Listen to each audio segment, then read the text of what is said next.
और देखिए, प्रयागराज में महाकुंभ का महाआयोजन जारी है। महाकुंभ के पवित्र आयोजन का 34वां दिन है। 50 करोड़ से ज्यादा श्रद्धालुओं ने किया है स्नान। संगम नगरी लगातार पहुंच रहे हैं श्रद्धालु। तो प्रयागराज में महाकुंभ के पावन आयोजन का आज 34वां दिन है। अब तक 50 करोड़ से ज्यादा लोग संगम में आस्था की डुबकी लगा चुके हैं। प्रयागराज में लगातार श्रद्धालुओं का सैलाब उमड़ रहा है। वहीं नई दिल्ली से वाराणसी के बीच चलेगी स्पेशल ट्रेन। महाकुंभ को लेकर चलेगी स्पेशल वंदे भारत ट्रेन। यात्रियों की सुविधाओं के लिए चलाई जा रही है ये ट्रेन। तो नई दिल्ली से वाराणसी के बीच कुंभ मेले के लिए special Vande Bharat express train आज से 17 फरवरी तक चलेगी। ये ट्रेन सुबह 5:30 बजे नई दिल्ली से चलकर दोपहर 2:20 पर वाराणसी पहुंचेगी और यात्रा के दौरान प्रयागराज में रुकेगी। वापसी में वाराणसी से 3:15 पर चलकर रात 11:50 पर नई दिल्ली पहुंच जाएगी। ज्यादा जानकारी के लिए हमारे साथ हमारे सहयोगी नीरज मिश्रा जुड़ गए हैं। नीरज, देखिए, महाकुंभ में बढ़ती भीड़ और श्रद्धालुओं की आस्था को देखते हुए एक बड़ी पहल सरकार की ओर से की गई। अब नई दिल्ली से सीधे तौर पर वाराणसी के लिए लोगों के लिए वंदे भारत ट्रेन चलाई जा रही है, उनके सफर को और आसान बनाने के लिए। क्या जानकारी और क्या अपडेट इस खबर पर? जी बिल्कुल, देखिए 3 दिनों के लिए ये ट्रेन 15, 16, 17 3 दिनों के लिए ये ट्रेन चलाई जा रही है। और वंदे भारत ट्रेन जो कि नई दिल्ली से श्रद्धालुओं को लेकर सीधे आएगी वाराणसी, और बीच में प्रयागराज भी उसका स्टॉपेज किया गया है, जिससे कि श्रद्धालु यहाँ पर आए, गंगा में स्नान करें, त्रिवेणी में स्नान करें और उसके बाद वो वाराणसी जाएंगे और वहाँ पर भी वो अपना स्नान करेंगे और वापस यही ट्रेन नई दिल्ली जाएगी। तो एक रेलवे मंत्रालय की तरफ से एक बड़ी पहल है श्रद्धालुओं की सुविधा के लिए, क्योंकि प्रयागराज में इस समय जो आस्था का सैलाब है, आस्था का जो पूरा मंजर आपको देखने को मिलता है, उसमें कोई बचे ना, कोई रहे ना। तो इसके लिए वंदे भारत ट्रेन 3 दिनों के लिए फिलहाल चलाई गई है और ये ट्रेन नई दिल्ली से वाराणसी जाएगी, लेकिन प्रयागराज में भी इसका स्टॉपेज किया गया है। बिल्कुल, देखिए, लेकिन कहीं ना कहीं श्रद्धालुओं के लिए जिस तरह से बाकी ट्रेनों में हम देख रहे हैं कि सफर करना थोड़ा मुश्किल हो रहा है, भीड़ काफी ज्यादा है, तो लाजमी सी बात है कि इस ट्रेन के बारे में लोगों को पता चलते ही इसमें भी भीड़ काफी ज्यादा होने लगेगी। तो इसके लिए क्या कोई स्पेशल, क्योंकि ट्रेन चलाई जा रही तो स्पेशल प्रबंध किए गए हैं? बिल्कुल, देखिए स्पेशल प्रबंध किए गए हैं और जैसे ही इसकी बुकिंग खुली है, बताया जा रहा है कि सभी सीटें इसकी बुक हो चुकी हैं।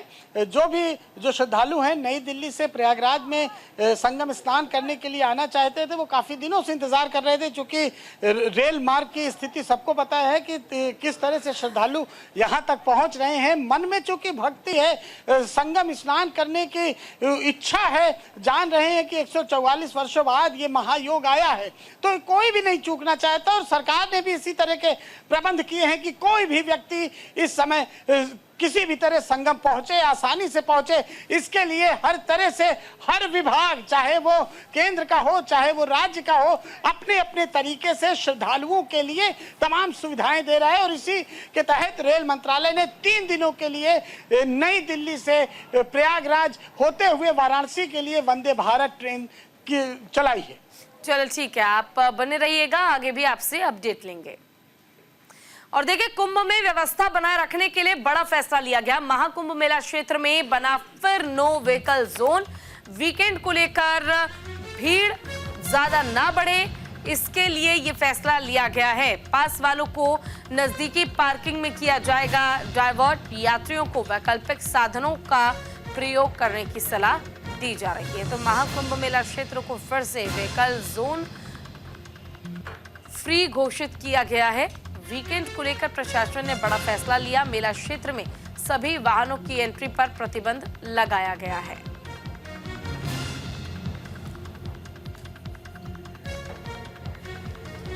ज्यादा जानकारी के लिए नीरज हमारे साथ लगातार बने हुए हैं। नीरज, देखिए, फिलहाल एक बार फिर से वीकेंड को देखते हुए भीड़ काफी ज्यादा ना हो जाए, इसका खास ख्याल रखा जा रहा है और इसके लिए नो व्हीकल जोन का ऐलान एक बार फिर से कर दिया गया है। प्रयागराज में फिलहाल हालातों को देखते हुए क्या नए रूल्स लागू किए गए हैं, किन चीजों का पालन सख्ती से करना होगा, जरा अपडेट दीजिए। बिल्कुल, देखिए पूजा, इस समय हम प्रयागराज संगम के पास ही खड़े हैं और चारों तरफ अगर कहा जाए तो पैदल जो श्रद्धालु हैं उनके आने का सिलसिला लगातार जारी है। और इस बार फिर से एक बार वीकेंड पे नो व्हीकल जोन घोषित कर दिया गया है, यानी कि कोई भी वाहन मेला क्षेत्र में प्रवेश नहीं करेगा। सिर्फ पैदल ही यात्री अंदर आ सकते हैं, पैदल ही जो श्रद्धालु हैं वो कुंभ मेले में आएंगे, संगम स्नान करेंगे। चूंकि वाहनों के आने से श्रद्धालुओं को भी काफी दिक्कतों का सामना करना पड़ता है। कुछ श्रद्धालु अगर बाई कार आते हैं तो उससे जो श्रद्धालु जो बसों से आ रहे हैं, पैदल जो ट्रेनों से आ रहे हैं, उनको बड़ी दिक्कतें होती हैं। और चूंकि अब वीकेंड है, शनिवार और इतवार, तो तमाम जो क्षेत्रीय स्नान करने वाले लोग हैं, उत्तर प्रदेश के जो तमाम स्नान करने वाले लोग हैं, आज उनके आने का सिलसिला सुबह से ही जारी है और उसमें कोई कमी नहीं हो रही श्रद्धालुओं की संख्या में। बल्कि आज एक नया रिकॉर्ड बनता हुआ भी दिखेगा। जिस तरह की सड़कों पर भीड़ है, जिस तरह से सड़कों पर श्रद्धालुओं का सैलाब है, आज एक नया रिकॉर्ड फिर से शनिवार को बनता हुआ दिखाई दे रहा है। और शाम को ये बात साबित भी होगी जब संख्या सरकार की तरफ से घोषित होगी श्रद्धालुओं की। आज पूरा क्षेत्र नो व्हीकल जोन से है और तमाम अधिकारी आज पैदल गश्त कर रहे हैं, सड़कों पर हैं। और श्रद्धालु हालांकि जो पैदल आ रहे हैं वो आराम से मेला क्षेत्र के अंदर आ रहे हैं। हमारे पीछे देखिए तमाम श्रद्धालु जो है वो लगातार पैदल आ रहे हैं। और नो व्हीकल जोन चूंकि घोषित किया गया है तो इसलिए सभी आराम से धीरे धीरे करके आगे ही जो है गंगा माँ है, आगे ही त्रिवेणी है, और इसीलिए सभी आराम से यहाँ पर आ रहे हैं, स्नान कर रहे हैं और वापस जा रहे हैं। और जो भी वाहन पास लगाए हुए हैं उनको पहले ही रोक दिया जा रहा है। उनके लिए पार्किंग बनाई गई है, उसी पार्किंग पर उनके वाहनों को पार्क कराए दिया जा रहा है और वो आगे नहीं आ सकते। यानी कि अगर आपको आज के दिन या कल के दिन मेला क्षेत्र में आना है, महाकुंभ में आना है, त्रिवेणी में स्नान करना है, तो आपको पैदल आना होगा, अपने पैरों का सहारा लेना पड़ेगा। कार का सहारा आपको सिर्फ। चलो ठीक है, आपका बहुत बहुत शुक्रिया इस तमाम जानकारी और अपडेट के लिए।